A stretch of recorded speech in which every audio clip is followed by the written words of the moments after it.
Et si votre fille disparaissait, sans laisser aucune trace? Basé sur des faits réels. Un matin d'hiver, dans une petite maison aux abords de Lyon, Claire et Antoine pensaient commencer une journée ordinaire. Le café fumait encore sur la table quand Claire monta réveiller leur fille Émilie, 17 ans. Mais sa chambre était vide. Le lit défait, la fenêtre entr'ouverte, et ce silence glacial qui s'abattit comme une condamnation. Au début, Antoine tenta de se convaincre qu'elle avait passé la nuit chez une amie, comme d'habitude. Mais aucun message, aucun appel, rien.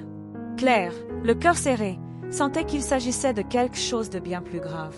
Ils parcoururent les rues de leur quartier à la Croix-Rousse, interrogeant voisins et commerçants. Le nom d'Émilie résonnait désespérément entre les façades colorées, sans réponse. En fin d'après-midi, ils allèrent au commissariat, espérant de l'aide. Mais la réponse fut glaçante, il faut attendre 24 heures avant de déclarer une disparition. Claire éclata en sanglots. Comment attendre alors qu'elle sentait que sa fille courait un danger? Antoine déposa une photo récente d'Émilie, son sourire lumineux capté lors d'un voyage à Annecy. Les policiers rédigèrent un rapport sec, mais sans montrer la moindre urgence. Pour eux, ce n'était qu'un dossier de plus. Pour Claire et Antoine, c'était le début d'un cauchemar. La première nuit fut interminable. Claire resta près du téléphone, incapable de fermer l'œil, répétant une prière silencieuse. Antoine, lui, errait dans les rues glacées, arrêtant chaque passant, scrutant chaque silhouette dans l'ombre. Le lendemain, des affiches portant le visage d'Émilie apparurent sur chaque lampadaire, chaque vitrine, chaque arrêt de bus. Leurs amis rejoignirent la recherche, écumant les réseaux sociaux, appelant, fouillant, mais aucun signe d'elle.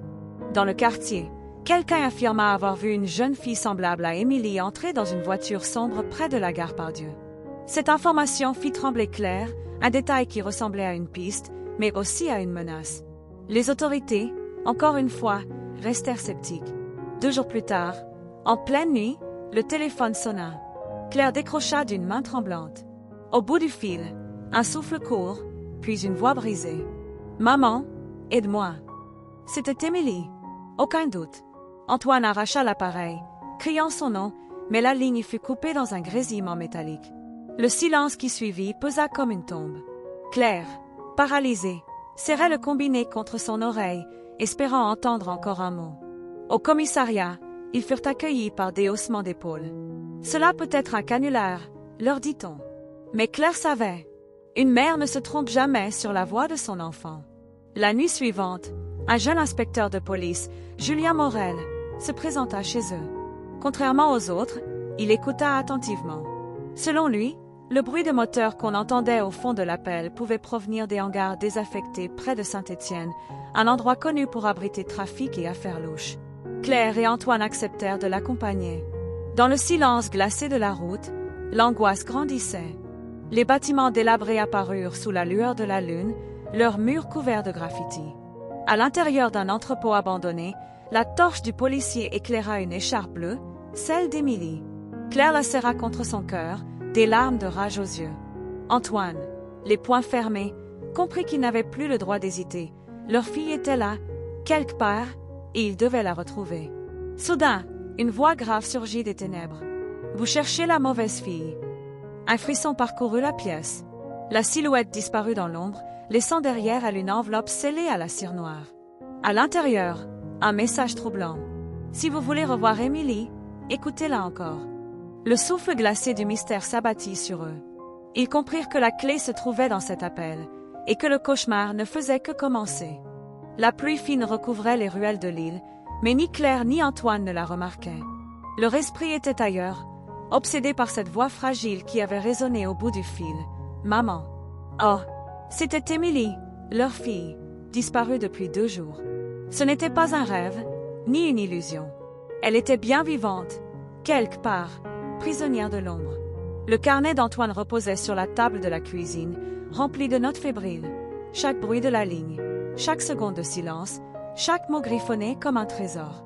Claire, les yeux rougis par les larmes, répétait sans cesse la même phrase. C'était sa voix. « Je le sais. » Oh, à la gendarmerie, leurs mots s'étaient heurtés à l'indifférence. On leur parlait de mauvaises plaisanteries, de fausses alertes. Mais un homme avait écouté différemment. Capitaine Morel, un enquêteur discret mais obstiné, avait perçu dans ce récit une vérité que d'autres refusaient d'affronter. Ensemble, ils suivirent la première piste, un ancien dépôt ferroviaire abandonné à la sortie de la ville.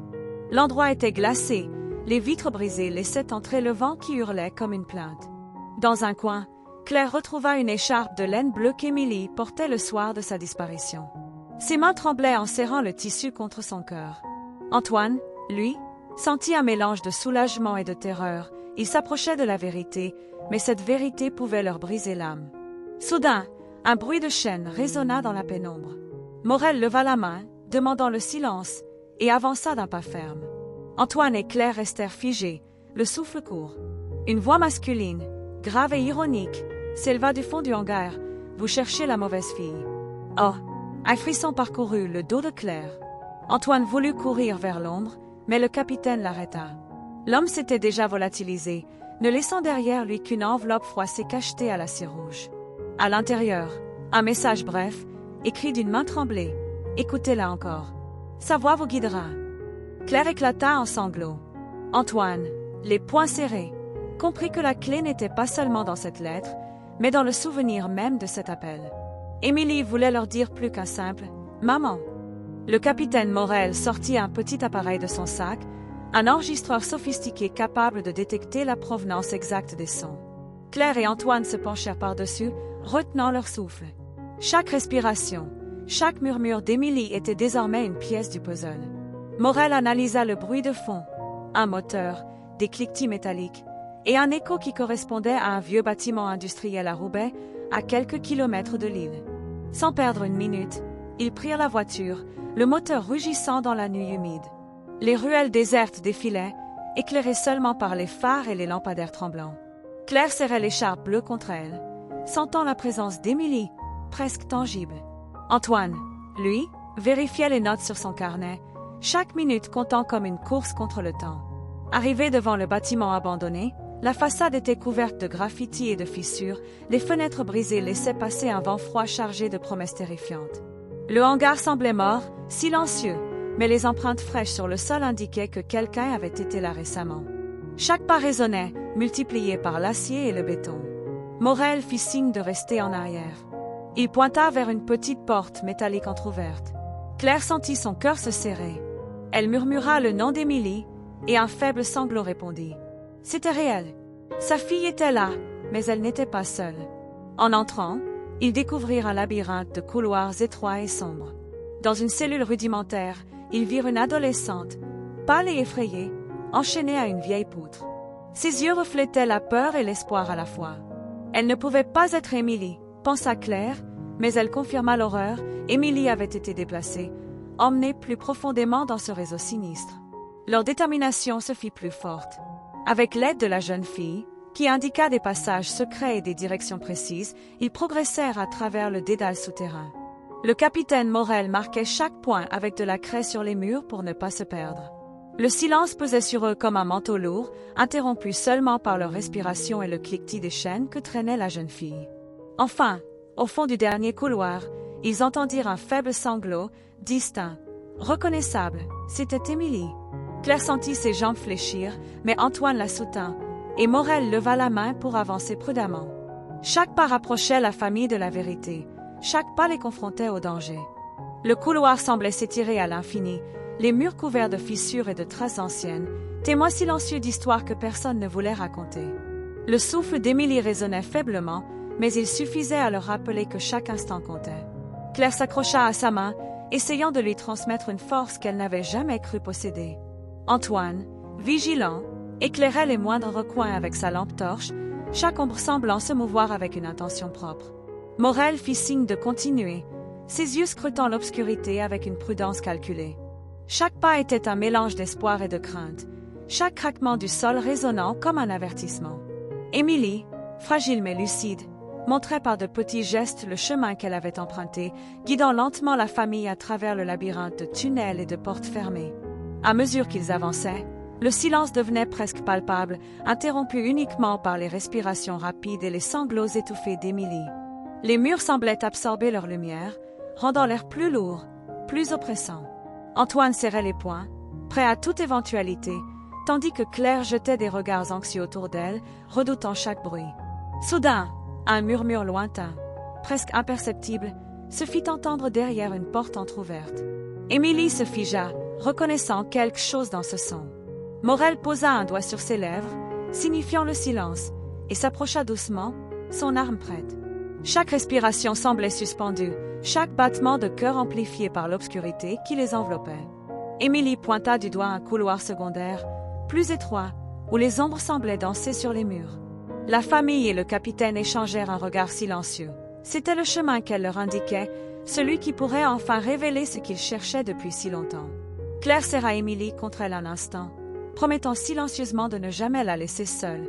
Puis tous avancèrent, pas après pas, vers l'inconnu, conscients que le danger n'était jamais loin, mais que la vérité les attendait au bout de ce long et sombre labyrinthe. Ils avancèrent lentement dans le couloir étroit, leurs lampes vacillantes projetant des ombres mouvantes sur les murs humides et rugueux. Chaque pas résonnait comme un écho sinistre dans cet endroit oublié, et le moindre bruit semblait amplifier leur tension. Émilie, la voix tremblante, murmura des indications à Claire et Antoine, leur guidant à travers les dédales sombres.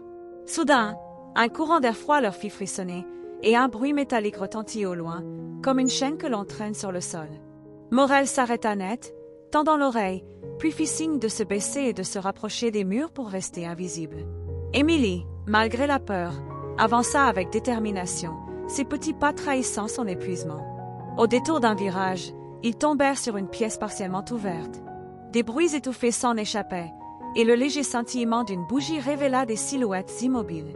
Antoine mit un doigt sur ses lèvres et fit un signe à Claire, il fallait observer avant d'agir. Émilie montra timidement une porte en fer au fond de la pièce, un lieu qu'elle semblait reconnaître. Leur cœur battait la chamade alors qu'ils s'approchaient, chaque pas calculé, chaque souffle mesuré. Le silence pesant était interrompu par des sanglots étouffés et le murmure d'Émilie qui semblait implorer quelque chose à voix basse. Morel murmura « On y est presque, restez concentrés ». Derrière la porte en fer, un faible halo de lumière laissait entrevoir des objets abandonnés, des chaînes accrochées au mur et des traces qui témoignaient d'une présence humaine récente.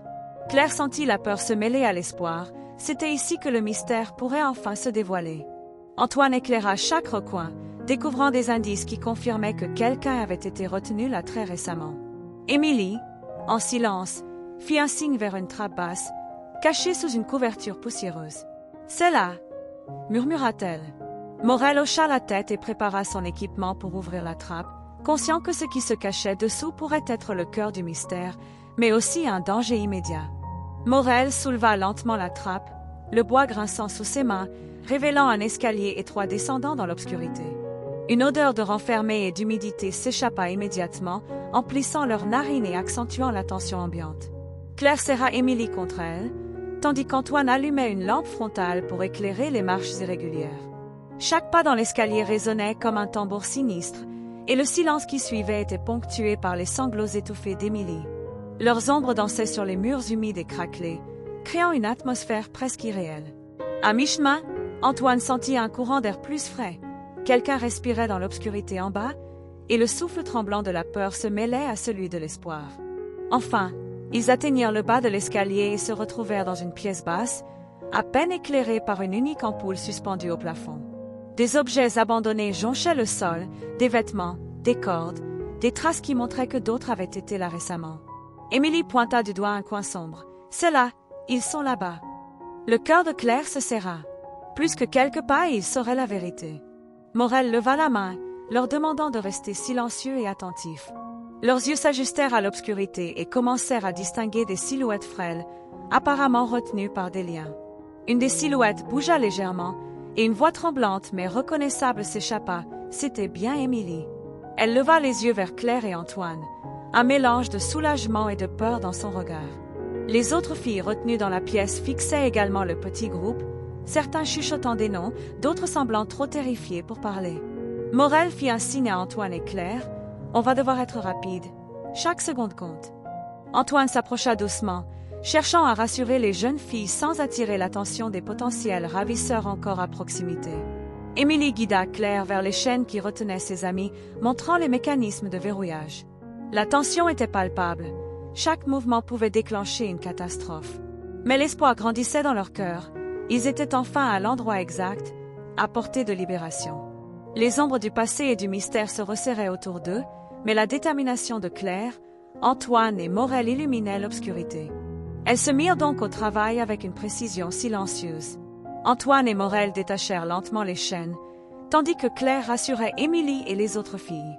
Chaque cadenas cédait sous leurs mains, chaque pas rapprochant les jeunes victimes de la liberté. Les minutes semblaient des heures, mais aucun bruit suspect ne se faisait entendre.